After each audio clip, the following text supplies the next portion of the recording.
Hey, thank you for coming by Tori Magoo 44. Today is the 22nd of August. And I know I just made a video, but this is kind of an important one and too long to write out. Someone asked me a very good question. What is an SP in Scientology? An SP stands for suppressive person. Okay, so first of all, I'm going to tell you my experience, and then I'm going to read you what L. Ron Hubbard says and show you an SP declare. When I got in Scientology, it was 1969. I got epilepsy when I was about 18, took some medication, was fine, totally controlled. I get in Scientology around 1972. I joined their C organization, which is their huge, full-time, all the time, you're committed to Scientology and working for them. And I'm taking my medication, and some months into it, I run out of my medication. And I say, I need to get my medication for epilepsy. And they send me right away to the MLO, which stands for Medical Liaison Officer. He's some young kid, completely untrained in medicine, but looks very authoritative and says, Tori, you have to get off your medication. We are the top 10% of the planet, we in the Sea Org, and none of us are on medication. And, of course, they've changed that because people like myself and a few others have fought them for 30 years. So now they have signs all around every org, if you have a medical condition, see a doctor. But back then, it was more how this went down. So I go to the medical liaison officer. He tells me, we're going to give you a program to get off your medicines. It'll be a combination of vitamins, minerals, and Dianetics, and touch assist. And I'm like, okay. I believed him. I really did. So I start taking just a little bit, decreasing my medication. And I start having grand mal seizures. And my mother, who's in Chicago, I'm in LA, she finds out. And she starts getting very, very worried. Now, Scientology has a thing where they say if you have a physical condition or a problem or financial troubles or whatever, they call you PTS, meaning you're a potential trouble source, right? And that means you must be connected to a suppressive person. So what they do is they send you to the ethics officer, and now you're going to be sitting with someone again who's going to be saying, all right, well, someone must be suppressing you because you have epilepsy, right? Now, I know that might sound funny to people now because they've changed their tune a little bit thanks to me fighting them for 30 years and getting their entire Flagland base corrected on medicine because they were completely nuts on it. They still probably are because a lot of the tech, even in Dianetics, says they can handle all these conditions they cannot. Excuse me. So my mother starts staying on top of things, right? They send me to the ethics officer. Who are you connected to? Who's suppressive? And by now, my mother's not really for Scientology because her daughter is having grand mal seizures that she knows were controlled when I was on medication. And I'm like, oh, no, Mom, don't worry about it. Dianetics will fix it. And she's like, no, it won't.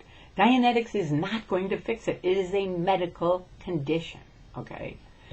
So I pick her. She must be the SP, right? She's suppressive. She's suppressing me. She's saying Dianetics won't work. And that's part of the tech of SPs. Anybody who's against Scientology must be suppressive. So they're like, well, who's against Scientology that you know? And I said, well, my mom. And back then, it's different now, but back then, Hubbard said, try what he called good roads, fair weather, which is basically the end of your real communications with anyone.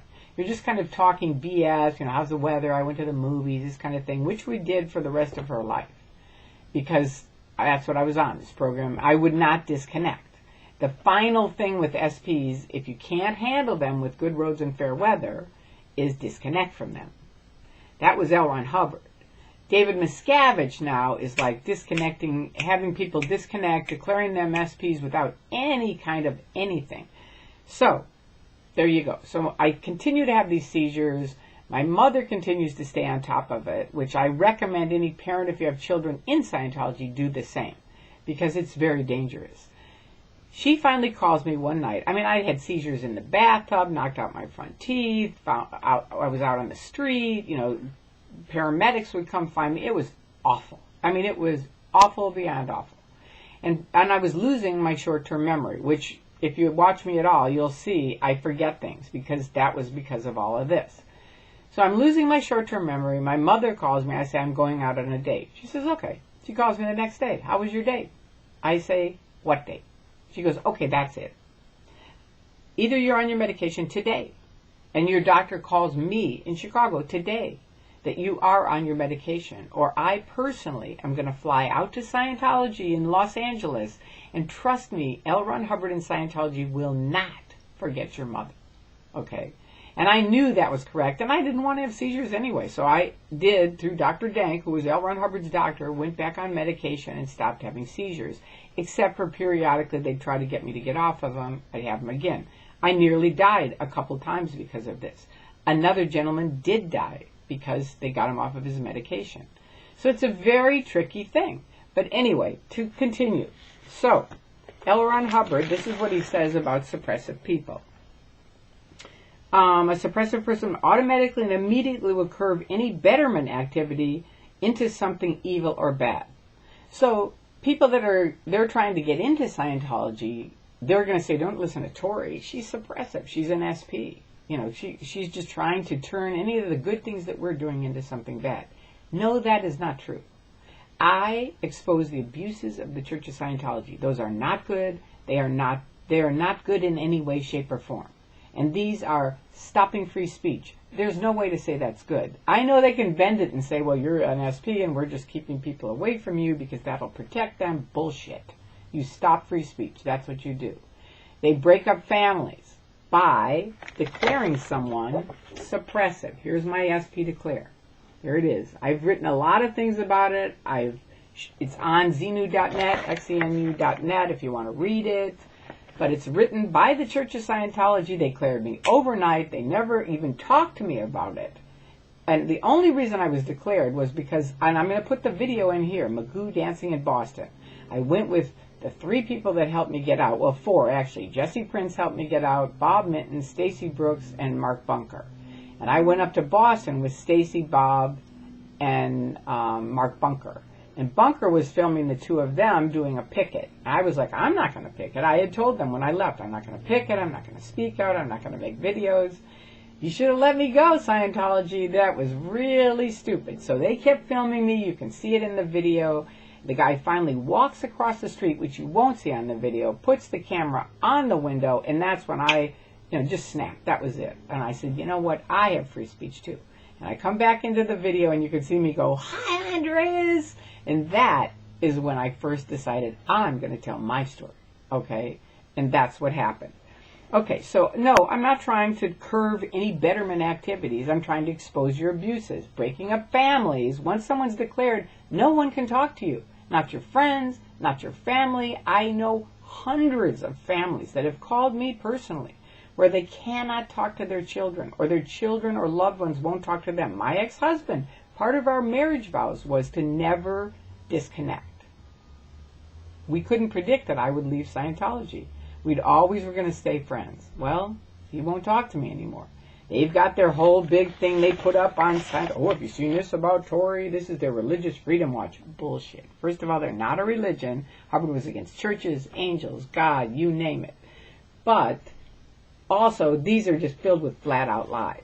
I have red horns on that, which is on their photograph, because I was making fun of this SP declare. I knew they would declare me, and also I knew they'd lie about me, because they used to send me out to handle the critics. Now I'm in Clearwater, Florida, as a critic. I knew they would say, oh, she's just out there with the picketers, handling them. So I wore these red horns saying, no, I'm not out here handling the critics. I am with the critics. And watch the video. You'll see. Anyway, let's see. Let's take up a couple other definitions. A person with certain behavior characteristics and who suppresses other people in his vicinity, and those other people, when he suppresses them, become PTS or potential trouble sources. See, just like my mom. She must be the SP. She wasn't a suppressive person. She didn't want her daughter having grand mal seizures. What mother would? You know what I mean? She could see it. No, she didn't. She wasn't suppressive. Okay, it is one that actively seeks to suppress or damage Scientology or Scientologists by suppressive acts. L. Ron Hubbard wrote up a huge list of suppressive acts. I mean, if you say anything against L. Ron Hubbard, it is a suppressive act. Let's take up Narconon. One father paid for his son to get fixed at Narconon. The kid said one thing bad against L. Ron Hubbard. They pitched him out of Narconon, put him in a motel with $50 to call his dad, I was on a radio station later with him trying to get his money back. They didn't deliver what they promised, right? That's a suppressive act. You see what I mean? But not to them. Oh, no, no, no, no. They sent Bob Adams, who is the Church of Scientology's public relations officer, to the radio station. I went outside and said, Bob, you look like an idiot. Give the dad back his money. Would they? No. Did they say they're connected to the Church of Scientology? Oh, no, no. We're separate. No, they are not. You know, so they're trying to sell the way to happiness to the black community now. That they're going to handle murder with the way to happiness. Please. The Pentecostal church is now pushing L. Ron Hubbard. This is beyond belief. This is a con beyond belief. David Miscavige, when the Berlin Wall went down, to give you a comparison, said he had a big event. And he said the Berlin Wall went down because we released OT8. Now you go meet some OT8s. Most of them are broke. They still have the physical conditions they've always had. Those weren't fixed. They're not, most of them, doing that well. So if the Berlin Wall, have they fixed homelessness? No. What did they say to me about homelessness? We'll have to get them next lifetime, Tori. Scientology just helps the able get more able. Really? You're a church, but you don't help anybody. You know, it's like you really do need to know who you're dealing with. They do break up families in an enormous rate. They stop free speech. They're a fraud. They take people's money. They take people's parents' money. Learn who you're getting connected to. These people are awful. And that is why most of us are out. But as Steve Hassan, who is one of the top cult experts, he's written a number of books, but this is his most recent one, Cult Expert. You see him on TV and stuff like that. He said, and I've talked to other academics too, said the top 2 worst cults in the world are the Moonies and the Church of Scientology. Why? Because they cut you off from thinking. They stop you from looking. They, right away, early on, you can't be talking to these suppressive people because they're evil, they're horrible, they're bad. Really? Look at me. They compared me to Hitler in front of a bunch of ministers. They did. They said Hitler was an SP and Tory's an SP. When I showed the ministers this written SP declare, that party was over. They were so grossed out that they would literally put in writing something like that. And I mentioned, there's thousands of them who are declared. It's not just 2.5% anymore. It's more like 80% are SPs that were in Scientology and are now out. There's just not that many. Go look in their buildings. They're mostly empty. Why are they empty? Because people can find out the information on the internet, and truth will set you free. And that is not an L. Ron Hubbard quote. He stole that from somebody else. But it is true. Truth will set you free. So learn both sides. And ask yourself this, why can't the Church of Scientology say learn both sides? My dad taught me about bullies. And he said, I'm going to tell you something, Tori. Anybody, they can disagree with you. As long as they sit down at the table with you, they're okay. Talk, discuss, fight, argue, whatever. As long as they're in communication, that's okay. The bullies will never sit down at the table with you, and that's how you'll know them. And the Church of Scientology will never, ever sit down at the table with any of us ex-members, people who helped create the Church of Scientology, people who were L. Ron Hubbard's personal staff, people who created auditing, training, the courses that people are buying. They will not talk to us. They will not sit down at the table with us. They cannot look on the internet. They can't learn this stuff.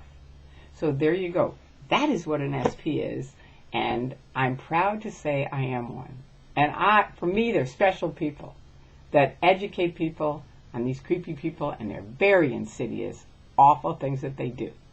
I love you. Thank you to everyone else who continues to spread this information around. I greatly thank you. Peace out. Stay cool. Stay strong.